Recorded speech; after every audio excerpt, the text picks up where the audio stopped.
अस्सलाम वालेकुम नाज़रीन, मैं हूँ आपका अपना होस्ट KYJ न्यूज़ का आज़ाद कश्मीर से।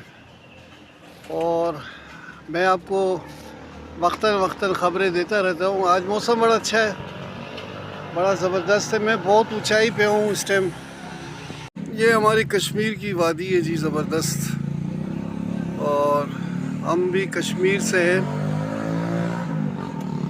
KYJ न्यूज़ याद रखिए, आपका अपना चैनल, इसको आप सब्सक्राइब भी करें और लाइक भी करें, घंटी का बटन भी दबाएं, शेयर भी करें। ये आप व्यू देख रहे हैं, कितना ज़बरदस्त व्यू है।